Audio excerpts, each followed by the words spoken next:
वो कह रहे हैं इमरान खान आखिर वज़ीर आज़म है, उसको पता था तो वो जाते जाते बिछा गया बारूदी सुरंगें।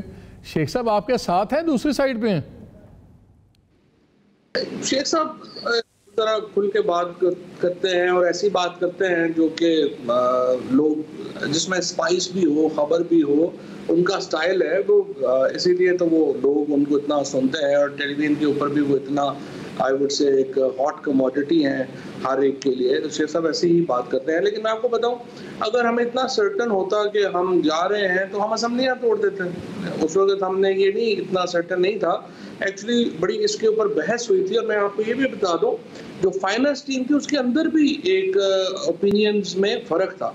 लेकिन जो चीज़ बाद में प्रिवेल की वो ये थी कि हम अभी ये 30% अपना इस बजट से जो एहसास का या बाकी बजट्स हैं उनमें से हम काट के तो हम दे देते हैं ये सब्सिडी, और बाकी 30% हम, हमारी बात हुई थी रूस से, तो हमने कहा उधर से हमें जो है वो सब्सिडी मिल जाएगी तो ये कंटिन्यू कर जाएगा। सो बुनियादी जो इसका जो इम्पीटस था या वजह थी जिसकी वजह से ये रिलीफ दे सके हम, वो हमारा ये ख्याल था कि हम रूस से जो हमारा मुआहदा है वो किसी किनारे लग जाएगा और हम ये गैस और जो पेट्रोल है ये सस्ता कर सकेंगे।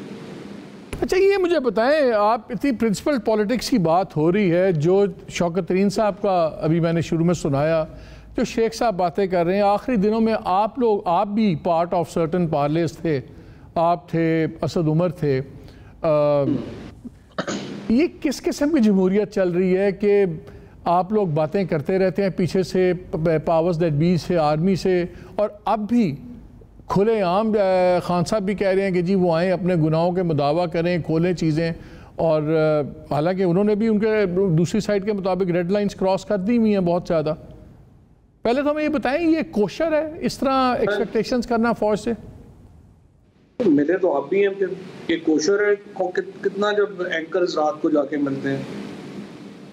पाकिस्तान का एक अपना सिस्टम है, आप भी जाके मिले हैं, आप सोहेल उड़ाई साहब वगैरह। जर्नलिस्ट का तो काम है हर एक से मिलना, हम तो जाके हम उनको ये तो नहीं कहते कि आप आगे पॉलिटिक्स में दाखिल हो, आप लोग तो खुल के कह रहे हैं कि आए उसको मसले को हल करवाएं। आपने वहाँ पे क्या फॉर्मेशन की जो चीजें थी आर्मी की, उसके ऊपर गुफ्तगू की?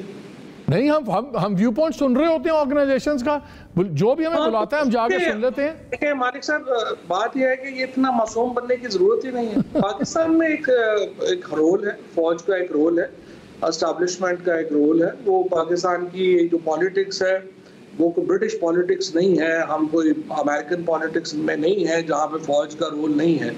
ये एक मुस्तकबिल में फ़ौज ने बहरहाल अपना एक रोल सोचना है, जुडिशरी ने भी सोचना है, फ़ौज ने भी सोचना है कि फ्यूचर में उन्होंने अपने आप को, ये जो इंफॉर्मेशन का एक इतना बड़ा सैलाब आया है, उसके बाद कैसे जो है उन्होंने इसको जो है वो डील करना है और अपना रोल क्या रखना है। ये एक अलग सब्जेक्ट है, इस पर इंशाल्लाह किसी को डिटेल बात जो है वो होगी।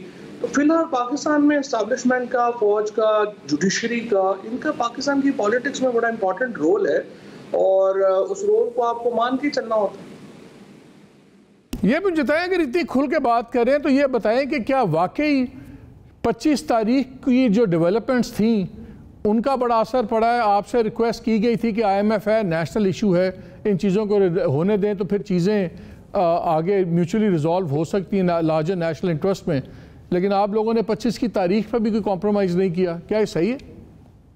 एक्चुअली जो मेरा ख्याल था वो ये था कि 22 तारीख तक तकरीबन, जब खान साहब ने ये मुल्तान का जलसा जो है इसमें जब अनाउंस नहीं किया था आगे लॉन्ग मार्च, तो मेरा इम्प्रेशन ये था कि हर चीज़ सॉल्व हो गई है।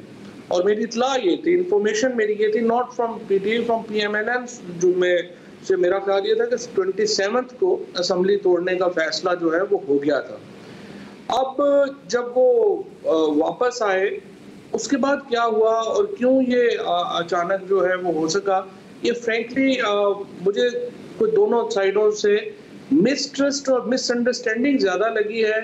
कोई वो मुझे लगा नहीं है कि किसी के इंटेंशन में कोई ख़राबी थी, लेकिन एक मिसट्रस्ट की वजह से ये चीज़ें जो हैं वो ख़राब हो गई। अदरवाइज़ मेरा ये ख्याल है कि 27 को असेंबलियाँ तोड़ने का फैसला हो गया था।